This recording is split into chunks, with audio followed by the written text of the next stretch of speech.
Prends ça et donne-moi la fille. Elle n'est pas à vendre, Majesté. C'est ma seule fille. Prenez votre pop-corn et laissez-moi vous raconter comment cette histoire a commencé. Dans un royaume où l'or parlait plus fort que les hommes, régnait un roi nommé Razar. Razar ne régnait pas avec des lois, il régnait avec des chiffres. Pour lui, le monde n'était pas fait d'hommes et de femmes, mais de choses à acheter. Il possédait 300 chevaux, 50 palais et 12 épouses. Mais ce jour-là, il en voulait une 13e.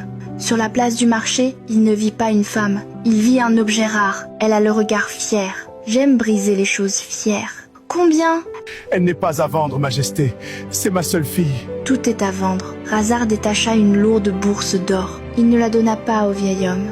Il la jeta dans la poussière. À ses pieds, ramasse. C'est plus d'or que ta misérable lignée n'en verra en 10 générations. Ta fille m'appartient. Le vieil homme, brisé par la pauvreté, s'agenouilla pour ramasser les pièces. Nia, elle, ne bougea pas. Elle ne regarda pas l'or. Elle fixa le roi droit dans les yeux avec un mépris si froid qu'il aurait dû geler le désert. Razar s'approcha d'elle et saisit son menton. Souris. J'ai payé cher pour ce visage. Tu as acheté mon père avec ta richesse. Tu as acheté mon corps avec ta force. Mais mon sourire, Razar, il n'est pas à vendre. Il n'a pas de prix.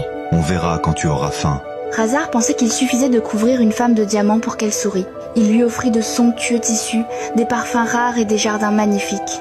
Mais Nia restait de marbre. Elle portait ses cadeaux comme on porte des chaînes. Pour la première fois de sa vie, Razar ne pouvait pas obtenir ce qu'il voulait, et cela le rendait fou. Un soir, ivre de rage devant son silence, il renversa la table. Pourquoi ? Je t'ai sorti de la boue. Je t'ai faite reine. Mes autres femmes se battent pour un seul de mes regards. Pourquoi me regardes-tu comme si j'étais un monstre ? Parce que tu ne vois pas une reine, Razar. Tu vois une possession. On aime ce qu'on respecte. On n'aime pas ce qu'on possède. Tu es l'homme le plus pauvre que j'ai jamais rencontré. Je suis le roi. Je possède ce monde. Tu possèdes des objets. Mais tu n'as personne. Si ton or disparaissait demain, même ton chien ne te suivrait pas. L'amour est une fable pour les faibles.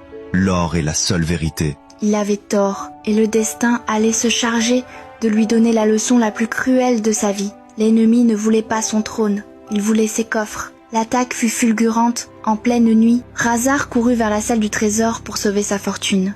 Mais lorsqu'il ouvrit les lourdes portes, la salle était vide. Son général, son bras droit, se tenait là. Il souriait. À ses côtés, les 12 épouses de Razar, les bras chargés de bijoux. Général, arrêtez-les! Défendez votre roi! Je vous paierai le double! Le double de rien, c'est toujours rien, Razar. L'ennemi a déjà payé. Et tes femmes ? Elles préfèrent un homme riche à un roi ruiné. Razar voulut tirer son épée, mais le général fut plus rapide.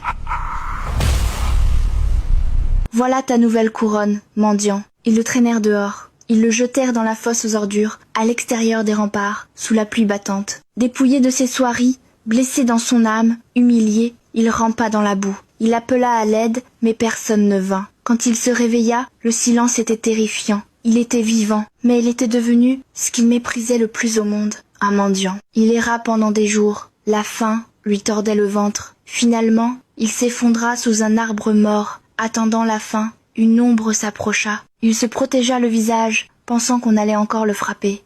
Mais ce ne fut pas un coup, c'était un bol d'eau. Il leva les yeux, c'était Nia. Elle ne portait plus de bijoux. Elle avait fui le massacre, mais elle n'avait pas fui son mari. Tu es venu pour te moquer ?